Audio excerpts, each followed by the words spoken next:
Assalamualaikum warahmatullahi wabarakatuh. Asyama harkafuula ilmaan Oromoo akkam jirtan nagaa fayyaa keessanii baga jiraata isiniin jecha har'a aappii Qura'aan Majiid jedhamu isinii qabadde dhufe aappii kana irra guddaan keessan ni beektan jedhee yaada garuu warri beektanii itti fayyadamaa jirallee aappiin kun bu'aa hedduu of keessaa qaba. Aappii kanatti fayyadamaa isiniin jedha.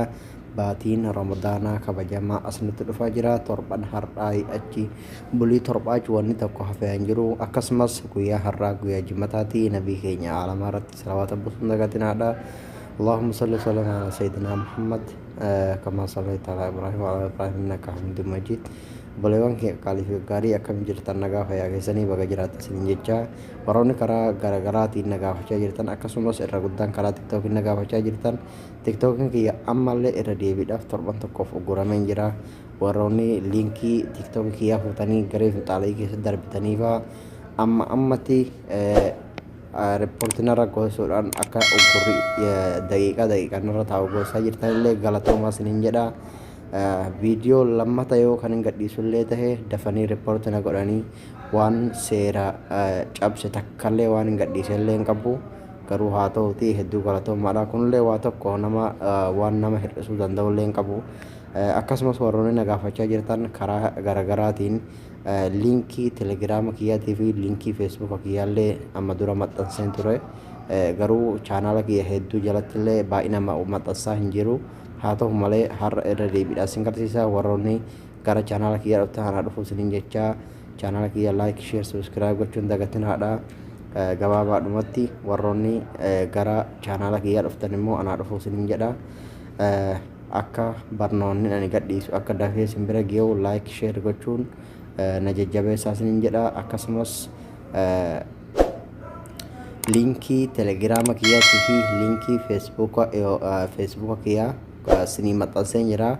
Diskiripshinii chaanaala kiyya jalatti kan argattanii yeroo akkana chaanaala kiyya jala seentanii diskiripshinii jechuun kunoo bakka tana akka tuqaatana jala seentanii asirratti cuqaastanii jecha asirratti akka cuqaastan akkanatti isinii baha. Liinkiin kiyya hundisaatu as jala jira. Kun feesbuuka kiyya kan itti aanu immoo telegiraama kun tiktookiidha kan yuutuubii kiyya jechaadha. Akkasitti karaa kana na argachuu dandeessanii asirra yoo cuqaastan kallattiidhumaan gara telegiraama kiyyaa isin galchaa isiniin jedha. Jooyin gochuudhaan odeeffannoo fi barnoota garaagaraa achirraas argachuu dandeessanii. Warroonni aappiin ani hojjedhu hunda isinii bu'uu danda'e karaa sana irratti sheer isinii godha. Karaa salphaadhaan buufachuu dandeessanii isiniin jedha.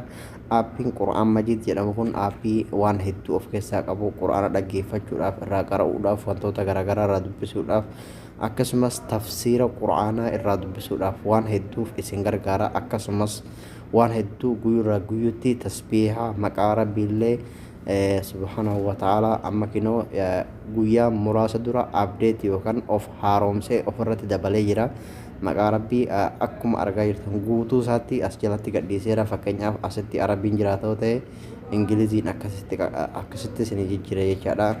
Tasbiihallee akkasumas makkaa fi madiinallee kunoo makki sa'a 24 laayivii darbaa akkasumas madiinaan illee laayivii darba jechaadha. Akkuma argaa jirtan kana kunoo مسجد النبوي في مكة المكرم لايف مسجد النبوي لايف دربا جرا سعد دمي أفريجة كذا كسمس دعائي تسبيح وانتو تجرا أو كيسا كبا القرآن اللي أجيفة جوداف حالا هدو نمت ترون حالا هدو نمتي بريدون أو كيسا كبا أما درا اللي هجدين ترى وان كان الرتي أمس الردي بدان siyaadachiisuu fi akkasumas aappiin kun eessa argannaa jettanii yoo gaafatan ta'e aappii kana pilaastoor keessaa argattanii pilaastoor keessaa Qura'aan Majiid jettanii yoo barreessitan isinii baha jechaadha. Yookaan liinkii isaa telegiraama kiyya jalatti isinii maxxansaa sheer isinii godha. Karaa sanii argattanii karaa salphaan buufachuu dandeessan isiniin jedha. Viidiyoon kiyya isinitti tole laayik sheer sabiskiraayib gochuun dagatinaadha. Dogongoroon qabaadhe komentii naa barreessaa of sirreessaa galatoomaa isiniin jedha.